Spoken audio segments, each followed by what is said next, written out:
dads. The funny ones. The silly ones. The strong ones. The adventurous ones. To all the dads held in captivity by Hamas for over 120 days, we vow to bring you home. Yesterday, the office of Israeli Prime Minister Benjamin Netanyahu aired this Super Bowl ad entitled "Bring All Dads Back Home." The ad, as you noted, pleaded for the release of fathers still being held hostage by Hamas terrorists. And some good news for some families. This morning at 1:49 a.m. local time, Israeli forces announced that they had freed 2 hostages. The 2 men released are 60-year-old Fernando Simon Marman and 70-year-old Louis Har. Both are Israeli Argentinians. Israel Special Forces breached a residential building in Gaza with explosions and killed 3 terrorists who were guarding the hostages. Both released hostages are in good condition despite being held hostage for 128 days. Heartwarming footage shows the moment the 2 men were reunited with their loved ones. Some of their relatives were among the hostages released in November. This afternoon, President Biden gave this update on hostage negotiations after meeting with the King of Jordan at the White House.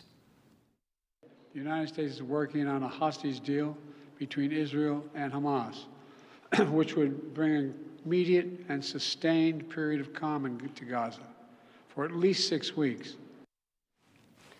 Meanwhile, Israel Defense Forces released footage of what it says is a terror tunnel dug deep beneath UNRWA's main headquarters. UNRWA, as you know, is the embattled UN agency tasked with aiding Palestinians. In recent weeks, though, there's been disturbing information disclosed about UNRWA. Several UNRWA staffers, now fired, have been accused of helping Hamas terrorists or even participating in the Hamas slaughter of innocent Israelis on October 7th. One staffer is accused of holding an Israeli hostage in his attic. The IDF says that this terror tunnel found beneath UNRWA was siphoning electricity from UNRWA's headquarters. The IDF says this suggests that UNRWA was supplying Hamas terrorists with fuel provided through humanitarian aid. Israel also says it discovered large quantities of weapons. This afternoon in Brussels, the head of UNRWA, Philippe Lazzarini, told reporters this. No, I have no intention to resign. We have one government calling for the resignation.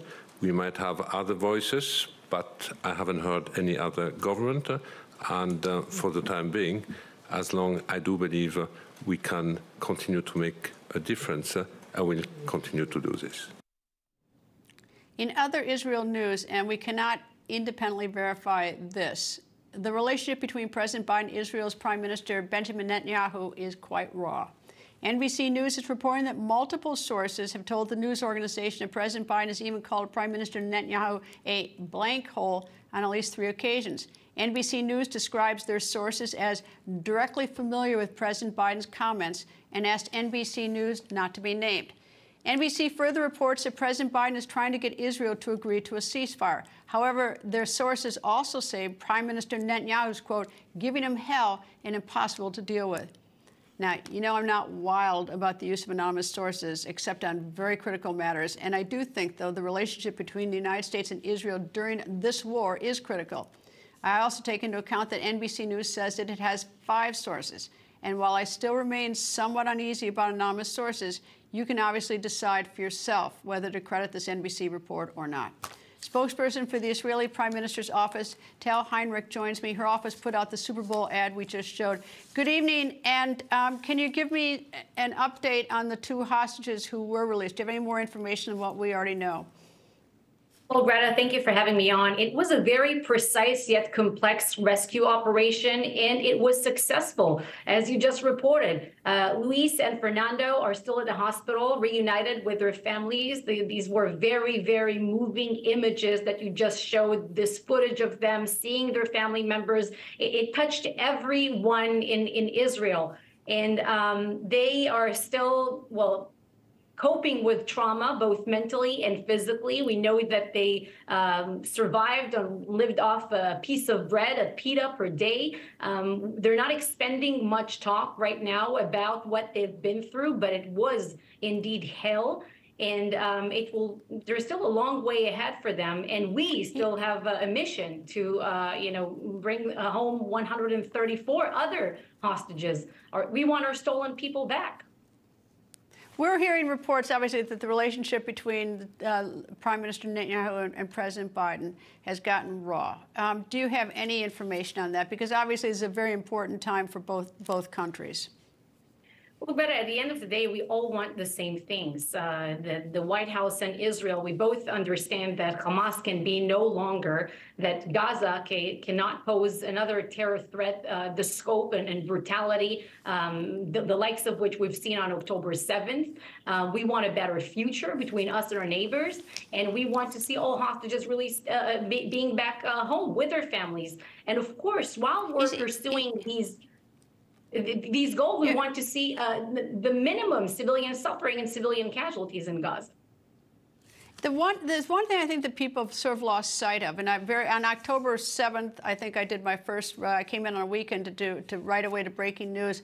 Is I read the Hamas charter, and there were two things that stood out to me, if my memory is.